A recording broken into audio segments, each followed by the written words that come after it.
paraninfo, reverendo Ageu Cirilo de Magalhães Júnior, trará uma mensagem aos formandos.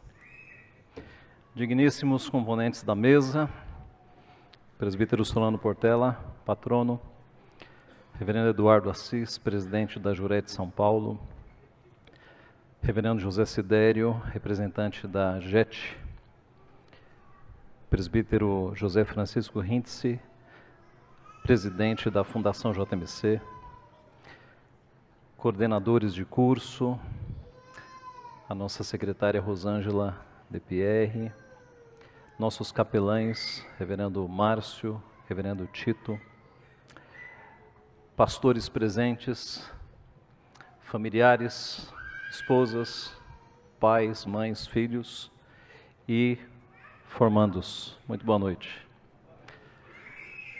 Em primeiro lugar, eu agradeço a honra de ter sido escolhido por vocês como paraninfo da turma. Nesses 16 anos de direção, foi a primeira vez que eu fui honrado. E eu sei que vocês me escolheram antes de saber da minha saída, o que me honrou de fato. Que Deus abençoe muito vocês. Nesses anos em que nós estivemos juntos, especialmente na sala de aula, e em conversas informais, nós pudemos conversar sobre vários assuntos. Assuntos ligados ao reino de Deus, assuntos quanto à vida pastoral, ministério pastoral, e foi de fato uma troca de informações, muitas vezes. Por vezes eu mais recebi do que particularmente dei. E nesta última vez que eu falo a vocês como diretor do seminário, eu gostaria de falar não do alto do cargo, mas eu gostaria de falar mais uma vez como um irmão mais velho, como um pastor com um pouco mais de experiência, ou como um discípulo de Cristo com algumas cicatrizes a mais. É nessa posição que eu queria, nesta noite, dar alguns conselhos a vocês. Nosso seminário tem excelentes professores, professores que transmitem conhecimento, transmitem vida, e nós poderíamos dizer que o professor, ele dá um pouco do seu cérebro para os alunos e um pouco do seu coração também. E nesta noite eu peço licença para dar bem pouco do meu cérebro, mas muito mais do meu coração, em alguns conselhos, em 3 conselhos, que eu creio podem ser muito úteis para a vida pastoral e para a vida como um todo, como discípulos de Cristo que vocês são. O primeiro conselho é: tenham vida piedosa. No ministério pastoral, as lutas são intensas. É de fato uma batalha, é uma guerra. Primeiro, a luta contra os próprios pecados. Parafraseando Lutero, a água do batismo não afoga o velho homem. Vocês terão que afogá-lo todos os dias. Em segundo lugar, a luta contra os pecados das ovelhas. Deus vai colocar vocês no meio de rebanhos com ovelhas pecadoras. Vocês estão lá para isso. E vocês estão lá não para brigar com as ovelhas, mas para limpá-las, para tratá-las, para cuidar delas, por vezes para discipliná-las também. Mas a graça e as exigências do Evangelho.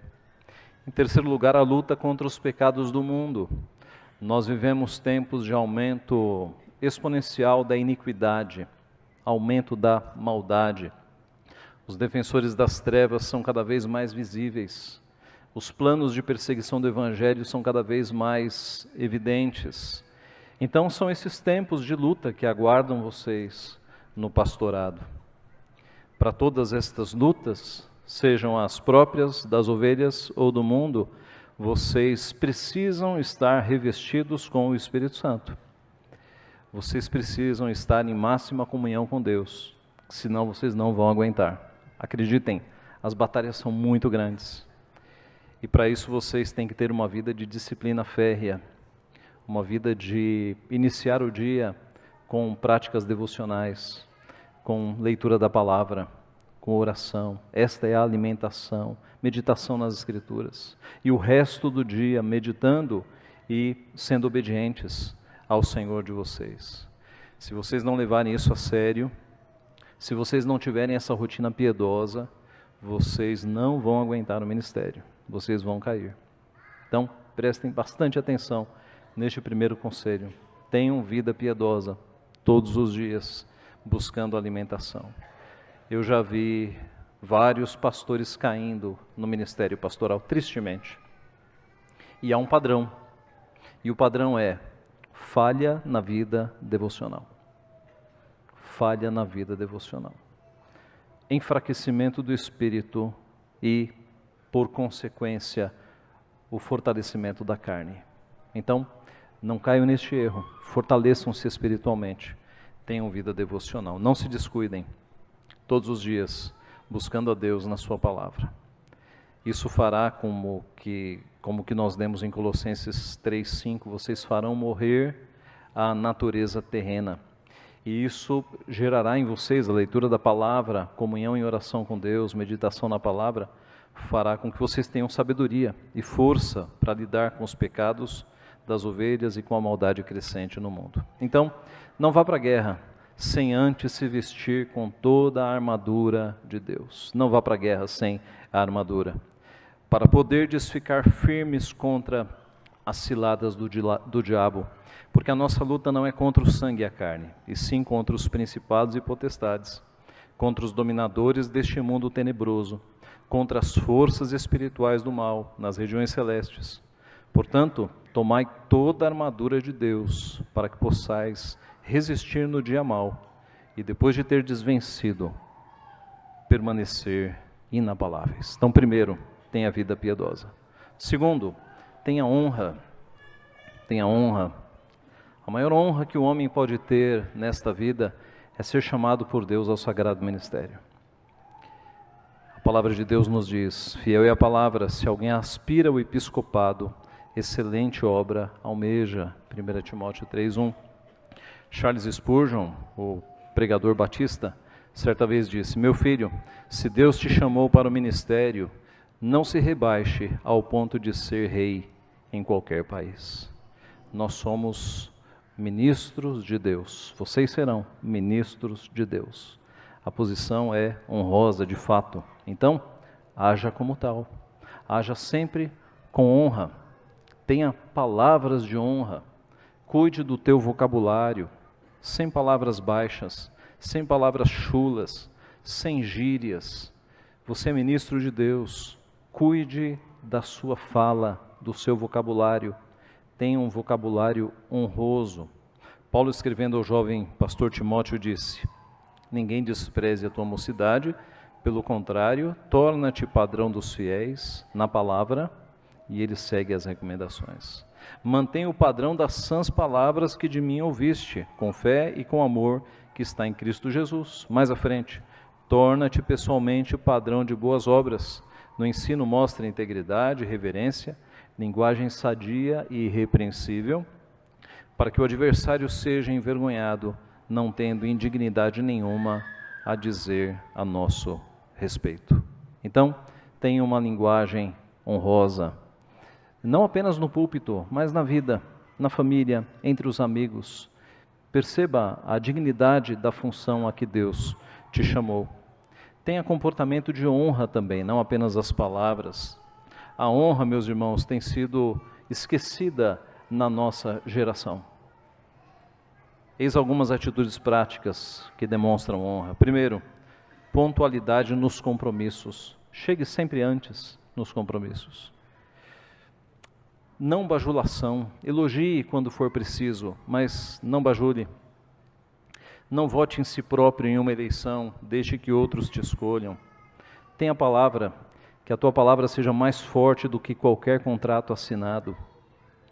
Quando você se vir pressionado ou obrigado a fazer algo que vai contra os seus princípios, entregue o cargo. Não se curve a pecados, seja fiel a Deus.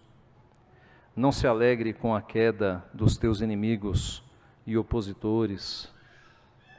Pense muito, fale pouco, como Deus nos ensina na palavra, pronto para ouvir, tardio para falar, tardio para se irar. Cuide da sua família, que é o teu pequeno rebanho, dê atenção a eles.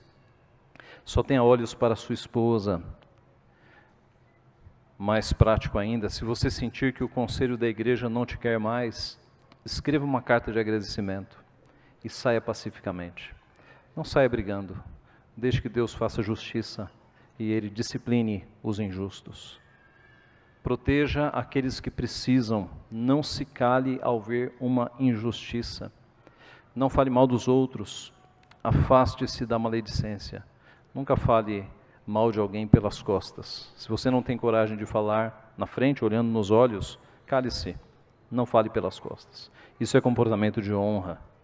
Trate a todos com honra, aliás, independente da sua situação financeira. Trate a todos com honra. Como escreveu Salomão em Provérbios 21:21, quem segue a justiça e a lealdade encontra vida, justiça e honra. Siga a justiça e a lealdade e você será, de fato, um homem de honra. Então, primeiro, tenha vida piedosa. Segundo, tenha honra. E terceiro, lute pela igreja. Lute pela igreja. Na igreja local, lute para que ela seja uma igreja mais pura. Ensine a palavra dia a dia.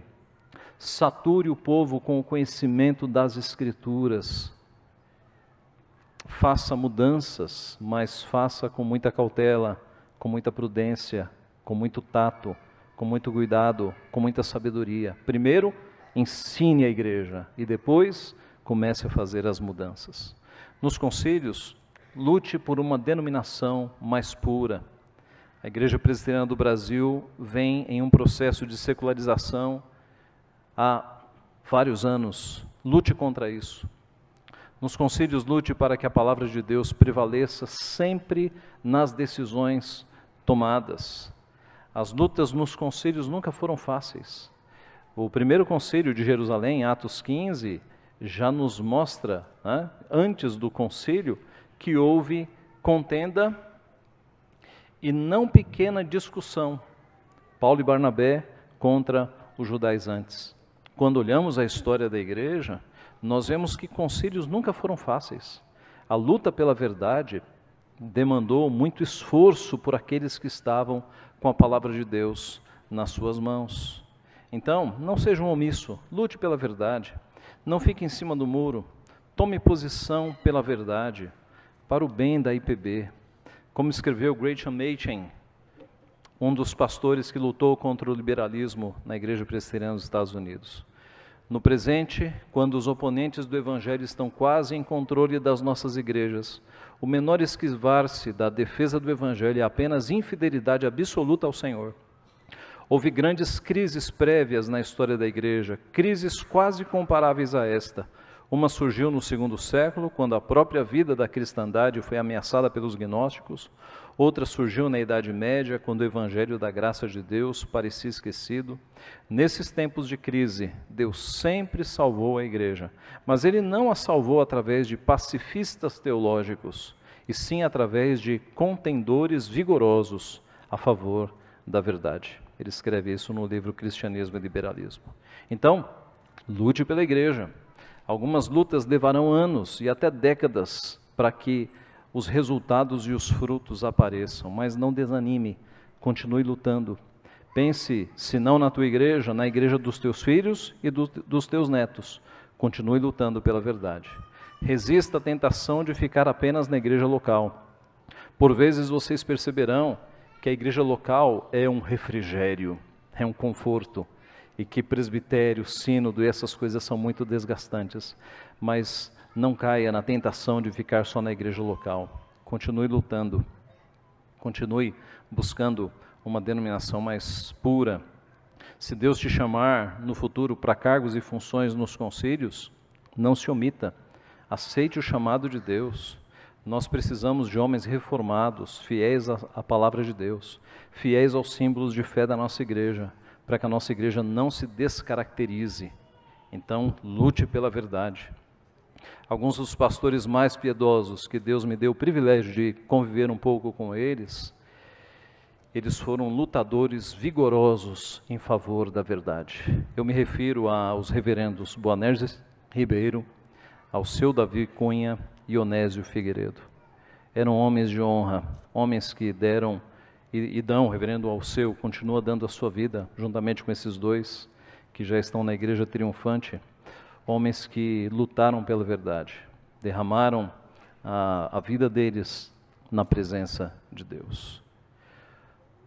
Então, seja este tipo de homem que luta pela verdade.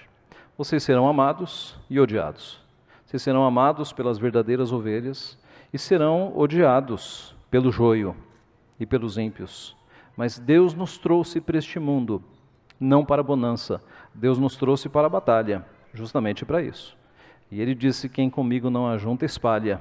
Não há muro, não há posição intermediária. Então lutem pela verdade. Que Deus faça de vocês vigorosos lutadores, então, em favor da verdade. E que ao final da vida de vocês, vocês possam dizer como o apóstolo Paulo: combati o bom combate, completei a carreira, guardei a fé. Que Deus os preserve e vos guarde. Amém.